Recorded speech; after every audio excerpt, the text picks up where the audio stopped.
Alors c'est une bonne question, mais il est très long d'y répondre parce qu'il y a de nombreux facteurs. Le premier, c'est qu'aujourd'hui, nous sommes dans un monde d'États continents. Le Brésil est un État-continent. Tous ceux qu'on appelle les BRICS sont des États-continents.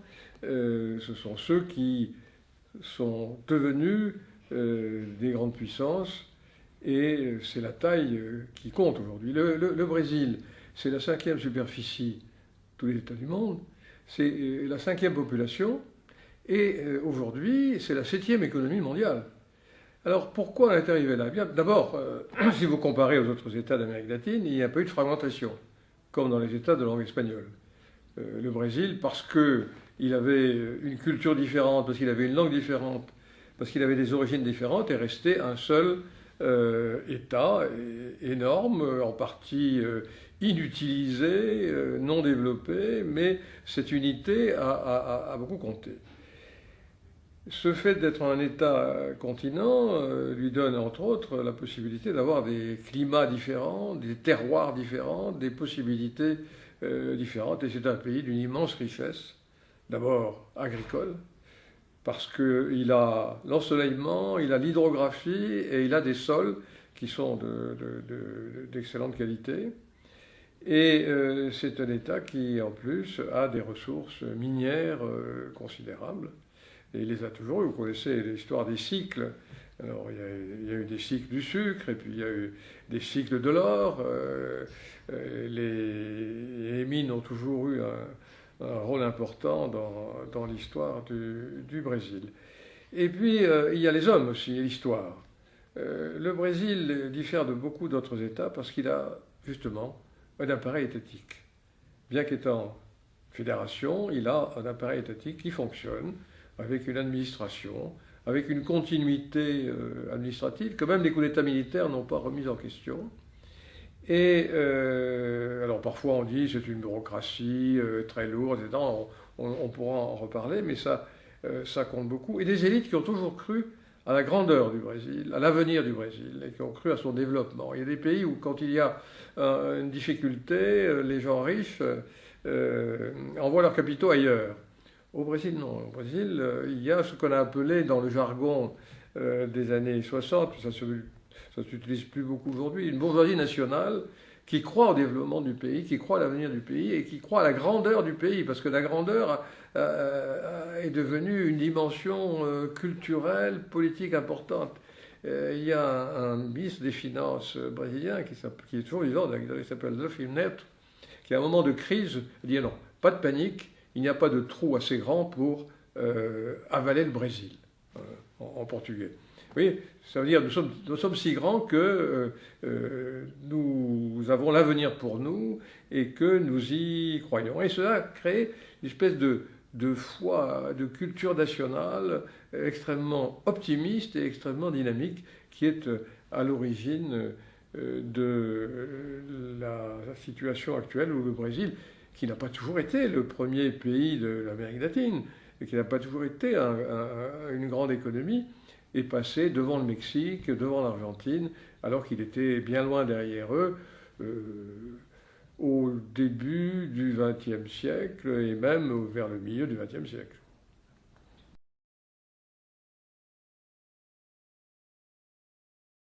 Les principaux atouts du Brésil, on va me demander pourquoi le Brésil est devenu une grande puissance, c'est qu'il y a toutes ces richesses et que, outre qu'il est devenu un des premiers exportateurs de produits agricoles, hein, premier pour le soja, le jus d'orange, la viande de bœuf, etc., c'est un pays industrialisé.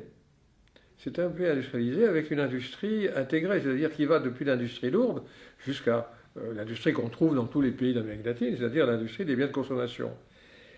C'est un pays qui produit autant de voitures par an qu'un grand pays exportateur de voitures qui est la Corée du Sud, par exemple. Et pendant très longtemps, alors là on en parlera tout à l'heure parce qu'il y a des petits changements maintenant dans la composition de l'exportation, 60% de l'exportation du Brésil était de nature industrielle.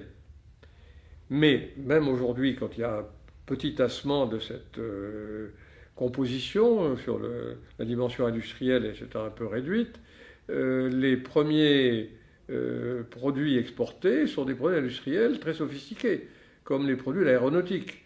Le Brésil produit des avions et les exporte. Alors, quand vous me demandez quels sont les atouts, ben, ils sont là. C'est un pays à la fois minier, agricole, avec des coûts de production très, très bas, parce que la terre est abondante, et un pays industriel.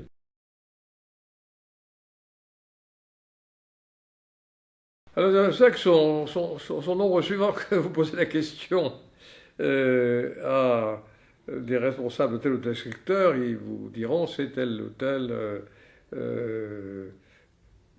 fonctionnement ou dysfonctionnement de l'appareil étatique ou de l'économie qui sont des obstacles. Moi, j'en verrai un certain nombre qu'il faut prendre en considération.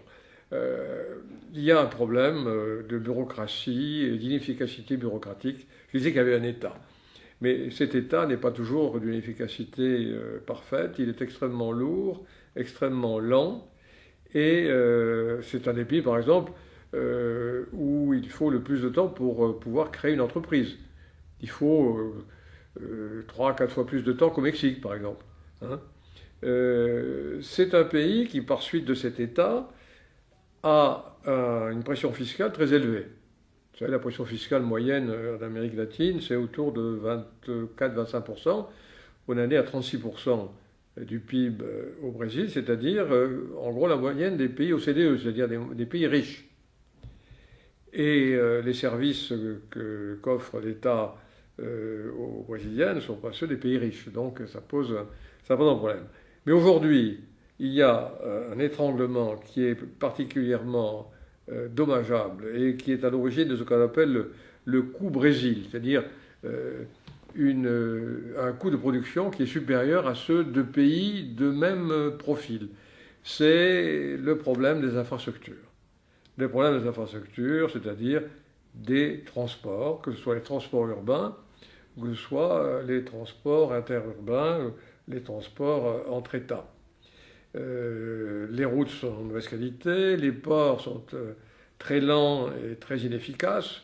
Le port du soja qui est Paranagua voit au moment de la récolte 50 km de camions qui s'alignent pour venir décharger, parce qu'il n'y a que 2 ou 3 quais et il n'y a pas suffisamment de bateaux qui peuvent accoster.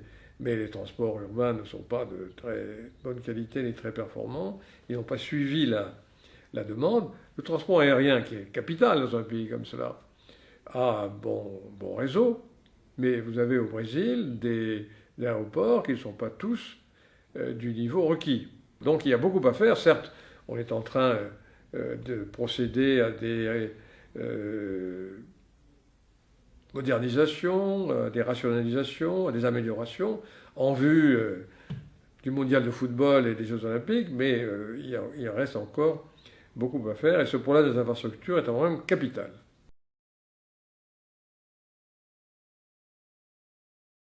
Les classes dirigeantes brésiliennes ont deux aspects. Il y a un aspect extrêmement dynamique, avec une ambition nationale très forte, qu'on voit dans la politique extérieure du pays, qui est une politique extérieure qui place le Brésil sur la carte du monde. Et le Brésil est un pays qui compte aujourd'hui. Et puis, il y a le système politique qui est fondé essentiellement sur des classes dirigeantes locales qui ne sont pas les facteurs de compétitivité qu'on pourrait attendre pour un pays comme celui-là. Il y a toute une corruption interne, des procédures de clientélisme, de patronage, qu'encourage le système politique, qui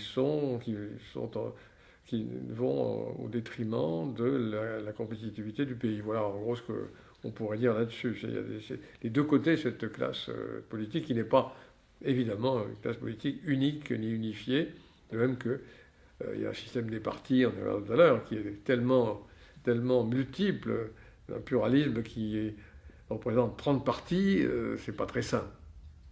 Et là, dans ces 30 partis, il y a des partis nationaux qui portent cette ambition, dont je parlais tout à l'heure, et puis des partis locaux qui sont dans la petite cuisine électorale, clientéliste locale, qui sont des freins au développement et à la croissance.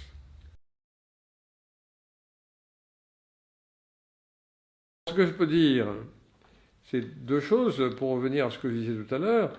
Le Brésil, c'est toujours, enfin, les élites brésiliennes, les autorités brésiliennes, parce que dire le Brésil, ça n'a pas grand sens, mais les élites brésiliennes ont toujours pensé que leur pays avait un rôle mondial à jouer, que ce n'était pas simplement un pays d'Amérique latine parmi d'autres, et qu'il devait être reconnu dans ce rôle, que ce soit par exemple à la Société des Nations, où souhaitait faire partie du noyau central, ou à l'Organisation des Nations Unies, où il est candidat, mais il est depuis la création des Nations Unies un siège permanent au Conseil de sécurité.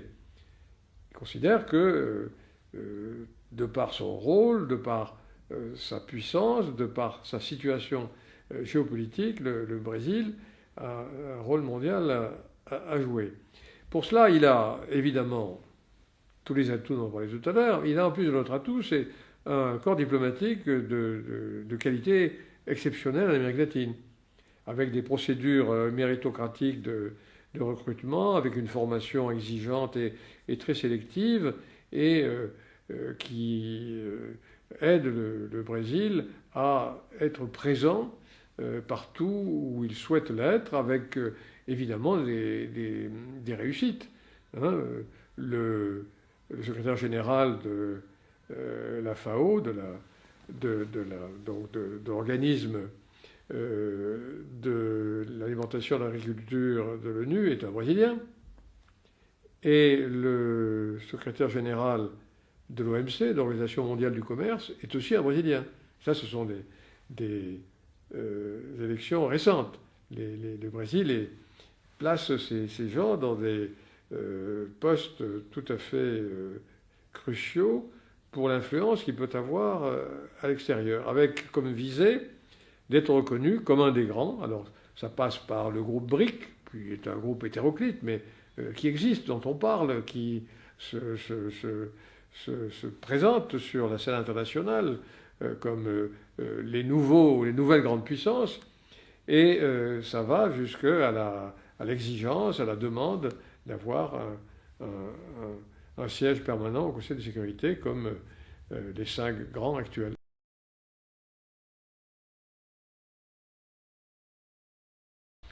Écoutez, ce que je viens de vous dire, il faudrait faire ces réformes, réforme de la loi électorale pour la Chambre des députés, qui permettrait de réduire le nombre des partis, d'avoir un système plus stable, plus efficace. Il y a des réformes de l'État aussi pour améliorer la performance de l'administration. Il y a la construction de l'investissement fort dans les infrastructures, parce qu'on a mis la charrue dans les bœufs. On a investi dans la production, et dans un pays qui est absolument énorme, 10-15 fois la France, les routes ne sont pas suffisantes et les moyens de transport sont très insuffisants. Et par suite, on perd une partie de la récolte, on fait attendre les clients qui, évidemment, ne sont pas contents, etc. Tout ça va dans le même sens, et on ne peut pas tout réformer en même temps. Je crois que, pour le moment, le système politique fonctionne. Je crois qu'il faut d'abord que les investissements aillent dans les infrastructures. Les routes, par exemple, les routes du Brésil ne sont pas, c'est le moins qu'on puisse dire, les meilleures d'Amérique latine. Et elles sont absolument indispensables. Je ne parle pas des routes d'Amazonie qui ne sont pas goudronnées, bon, il y a les intempéries, et ça, mais les routes dans les grands États industriels, elles ne sont pas toujours de très grande qualité. Alors évidemment, ce sont des investissements énormes, mais il faut les faire, et je pense que très souvent, on ne les a pas faits parce que, là aussi, il y a... je disais qu'il y avait une pression fiscale très forte. Cette pression fiscale est très forte parce qu'il y a des lois sociales qui sont socialement régressives. C'est-à-dire il y a des évolutions aujourd'hui, mais des lois sociales qui favorisaient les classes moyennes. En gros, les fonctionnaires, des gens qui avaient des salaires et qui laissaient à l'abandon le secteur informel, qui est très important, les paysans sans terre, etc. Et donc là, il y a toute une transformation à faire, mais il y a une rigidité du système, vous comprenez? Quand vous voyez qu'il y a des fonctionnaires qui prennent leur retraite avec 100% de leur salaire, même plus, 110% de leur salaire, évidemment, ça coûte cher. Ça coûte cher et c'est autant d'argent qui ne va pas vers les plus nécessiteux. Ça remonte à très très loin. Mais ce sont des avantages acquis qu'il est très difficile de modifier, qu'il est très difficile de réformer. Et donc, c'est petit à petit. Il y a eu une première réforme des retraites, mais qui est très, très insuffisante. Il y a eu des réformes de la santé, mais c'est très insuffisant parce que le système universel de santé n'est pas de bonne qualité. Donc, il faut prendre des plans de santé privés. Donc, tout ça, vous voyez, c'est un vaste chantier. Mais il faut que les pouvoirs publics décident par où commencer. Je crois que le début, c'est l'éducation qui va continuer, la santé et puis les infrastructures. Et puis le reste, certainement, ça peut attendre.